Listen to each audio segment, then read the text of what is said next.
Olá! Hoje vamos para mais um Resume Aí, Júlia, e olha, esse tá muito especial. Esse é um livro que eu acabei de ler, é um livro que é muito atual, ele tá na Amazon, tá todo mundo meio que tá o queridinho do momento, é o Pensamento Eficaz. E eu tive muita curiosidade, porque todo mundo quer entender o que é esse tal desse pensamento eficaz. Será que eu penso de forma eficaz? Às vezes a gente pode parar e pensar assim, nossa, muito óbvio, né? Lógico que eu penso eficaz. Mas será? Será mesmo? Esse autor, o Shane, ele é muito interessante porque ele tem um projeto, ele tem um podcast há muito tempo já e ele entrevista muitas pessoas importantes e especiais lá nos Estados Unidos. E o que ele fez? Olha só que interessante. Ele compilou todas essas entrevistas e tirou o pensamento eficaz de todas essas pessoas tão relevantes e importantes. Imagina, que presente que foi isso. Não é um livro tão grosso, porque eu sei que isso é uma questão muito importante para muitas pessoas. Às vezes pegar um livro muito grosso, muito cansativo, ele não é. Ele é um livro, relativamente, um livro bom de se ler, e a gente não precisa ficar tanto tempo lendo o livro. E ele faz esse compilado, porque a forma do Shane pensar. Ele pensa que ninguém precisa de inventar roda. Então, se você já chegou lá, então como que você fez? Então, essas entrevistas no podcast, ele conversava com essas pessoas de muita relevância e ia tirando como que eles conseguiam ter esse pensamento eficaz. Tem vários pontos, gente? Nossa, eu agora que fui botando clipes, eu não faço isso, mas só quando eu venho gravar eu botei o clipes aqui, mas assim, tem tanta marcação do livro, eu gostei tanto de ler esse livro, porque muitas coisas fizeram muito sentido. Porque a gente não acorda assim, pensando assim, hoje eu vou tomar péssimas decisões. Não é assim que a gente faz. A gente acorda querendo tomar boas decisões. Mas tem muitas coisas que fazem a gente acabar tomando decisões ruins. Uma coisa que eu queria começar a nossa reflexão às vezes a gente só toma tempo para tomar grandes decisões. Vou dar um exemplo. Um exemplo muito importante, porque assim, grandes decisões, a gente não toma tantas grandes decisões ao decorrer da nossa vida. Com quem que eu vou casar? É uma grande decisão. E aí a gente para um pouquinho para pensar. Nossa, será que essa pessoa é certa? Não, a gente fica ali um tempo, Tem gente que fica até tempo demais, anos e anos pensando, Enfim, mas pensamos ali, é uma decisão importante. Então, quem eu vou casar? E aí decidimos. Mas será que essa realmente é uma grande decisão? É uma decisão que é a única que a gente precisa de tomar, assim, tempo para decidir? E eu digo a você que eu penso que, e o Shane também pensa que não. Por quê? As pequenas decisões do nosso dia a dia é que levam a gente, às vezes, a ter grandes resultados. E a gente, muitas das vezes, a gente ignora essas pequenas decisões que a gente toma no nosso dia a dia. Voltando ao exemplo do casamento, o que adianta você ter pensado muito nessa grande decisão se no dia a dia você não preserva esse casamento, você não toma pequenas decisões para que esse casamento seja bom, equilibrado, saudável. Às vezes nessa grande decisão você foi assertivo, porém nas pequenas decisões do dia a dia você fez com que esse casamento não fosse um bom casamento.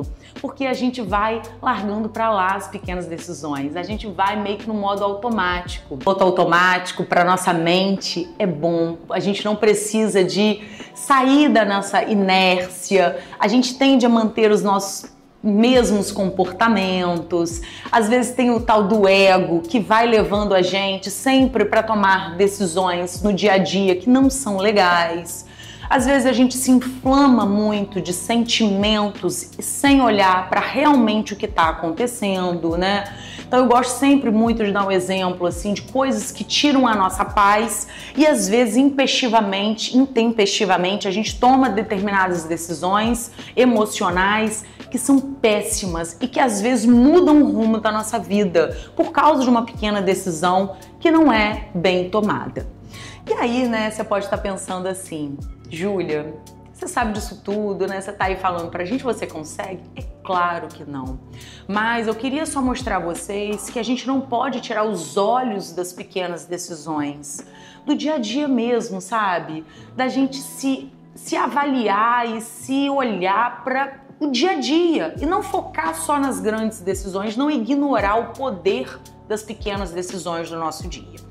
E aí, olha, o Shane é muito assim, né? Ele é muito engraçado no sentido, porque aí ele falou aqui nesse capítulo aqui, né? Como, na verdade, a fórmula, né? Todo mundo fica falando assim, qual é a fórmula do sucesso? Ele não. Ele veio aqui nesse pedacinho e falou assim, a fórmula do fracasso.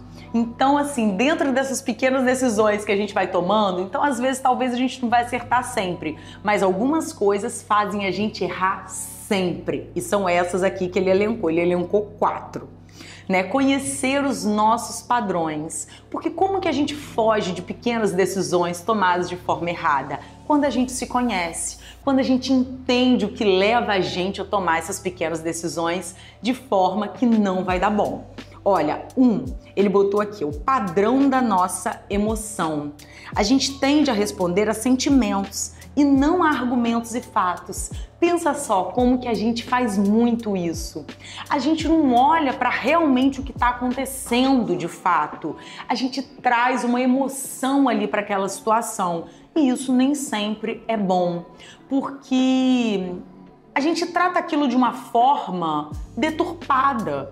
A gente bota muita emoção, a gente bota muita raiva, a gente bota muita explosão numa coisa onde a gente precisa de olhar para o que está acontecendo e aí botar a emoção devida para o fato. 2. Padrão do ego, né? Tendemos a reagir a qualquer coisa que ameace a nossa autoestima. Então, o que é o padrão do ego nessas pequenas decisões que a gente toma? Para a gente estar certo, a gente fica bolando 1000 argumentos para falar para o outro. Então, em vez de a gente tentar resolver aquilo que a gente fez de errado, a gente fica tentando nos dar desculpas para a gente se defender, né? Da nossa autoestima mesmo. 3. Um padrão social. A gente tende a submeter as normas do grupo social, né, que a gente convive. Por isso é muito importante a gente escolher o nosso ambiente, porque a gente tende a ter aquele efeito manada, pensar conforme o grupo, estar de acordo com o grupo, e isso vai atrapalhando as nossas pequenas decisões que a gente toma no dia a dia. E por fim, o padrão da inércia. A gente tende, né, a resistir a mudar. Isso é natural do comportamento humano, né? A gente se mexer dá muito trabalho para o cérebro. Criar novos caminhos de sinapse dá muito trabalho para o cérebro. Então, o que ele faz a gente fazer? Repete aquele comportamento, é mais fácil. Fica ali fazendo da mesma forma, porque mudar, gente, dá muito trabalho. Então entenda que isso é um padrão. Então que todas as vezes que a gente fica assim, ai, será que eu faço isso? É o padrão da inércia, porque a gente tende a ficar do mesmo jeitinho, porque é mais confortável. Então a gente precisa de vencer isso para a gente sair dessa fórmula do fracasso. Então, algumas coisas, né, ele também mostra para a gente tomar decisões ruins, algumas coisas que a gente acaba fazendo, né?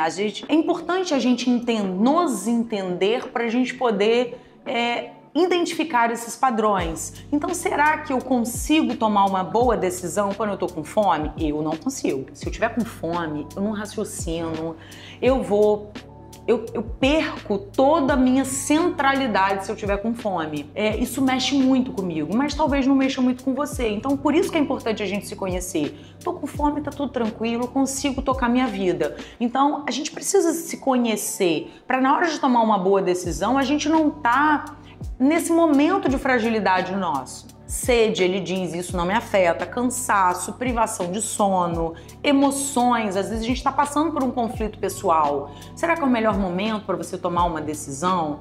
Distrações, né? Você está pensando em outras coisas, estresse muito alto, né? Então a gente vai lá, então a gente já está estressado. E aí vem uma decisão para a gente tomar, a gente vai naquela emoção que a gente já tá e a gente vai criando um ciclo de problemas pra gente.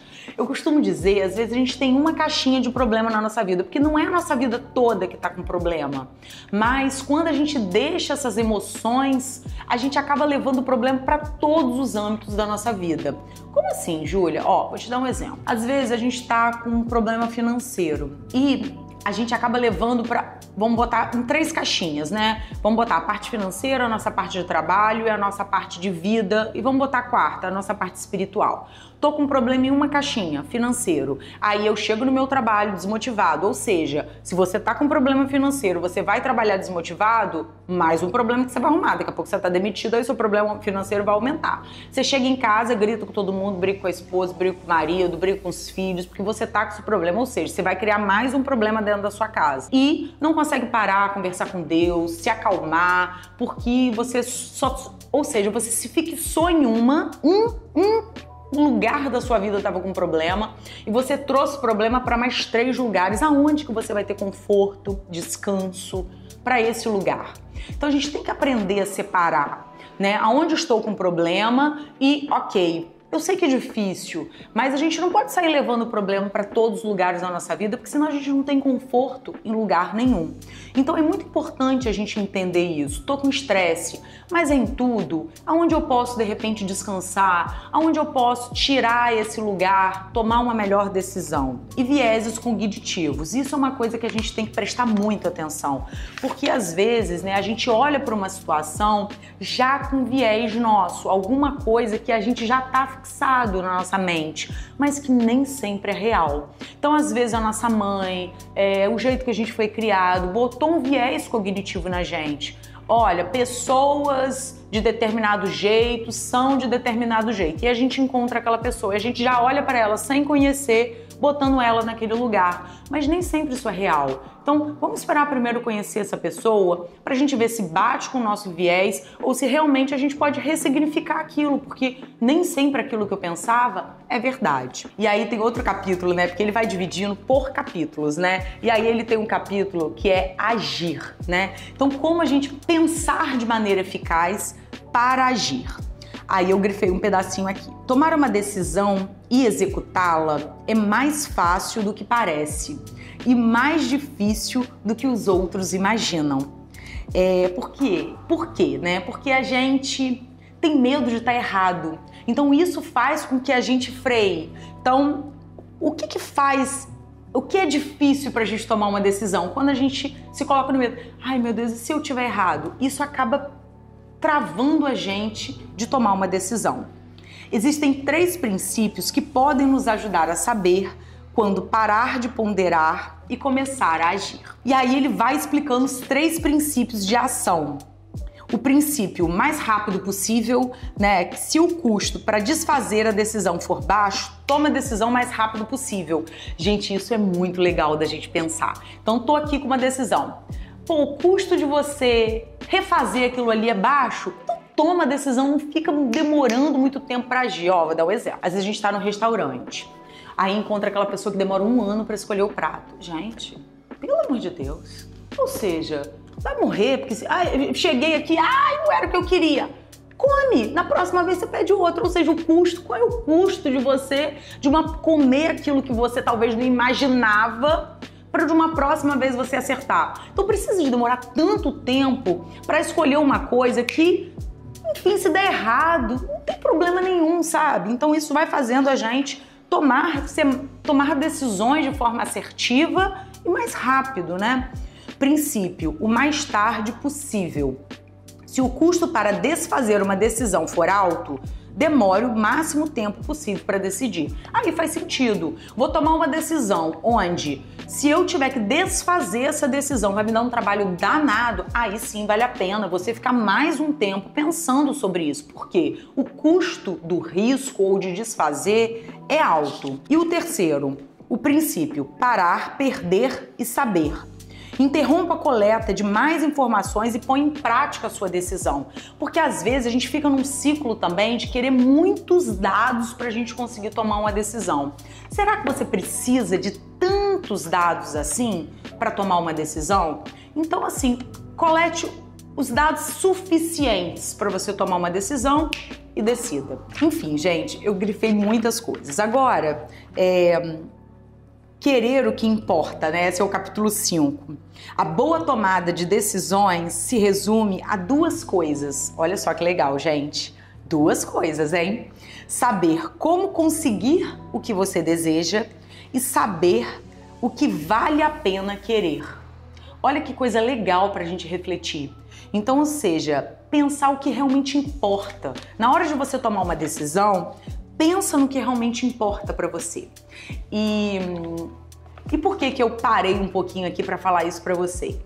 Porque às vezes a gente toma algumas decisões hoje e que quando a gente olha para trás, lá no futuro, a gente para pensar que não valeu a pena. Então eu digo muito isso assim, para mim mesma.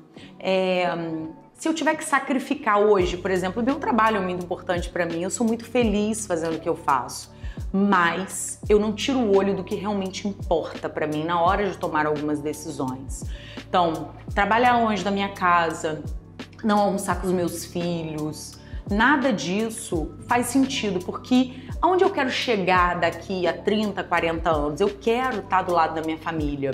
E às vezes os caminhos que a gente escolhe, a gente tira o que realmente importa em detrimento daquilo que a gente quer. Mas às vezes a gente busca muito tempo uma coisa e quando a gente consegue, a gente perdeu o que realmente importa. Então, na hora de tomar boas decisões, não tire o olho do que realmente importa.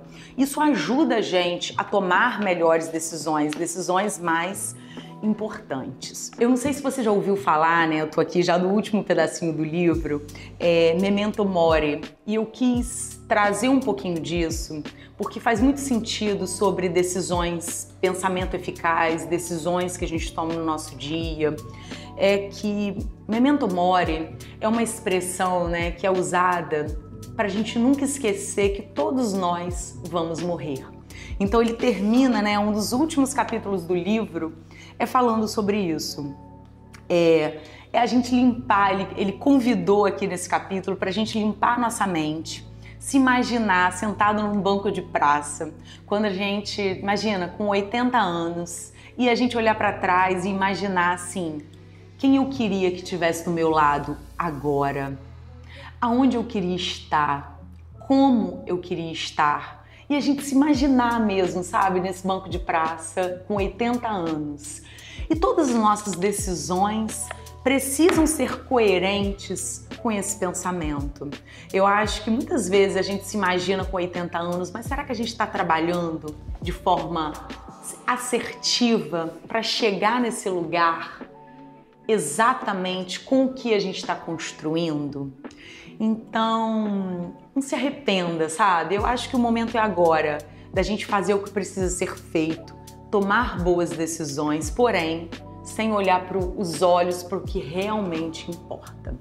Olha, vale muito a pena esse livro, eu adorei. Fica aí minha dica, né, sobre pensamento eficaz.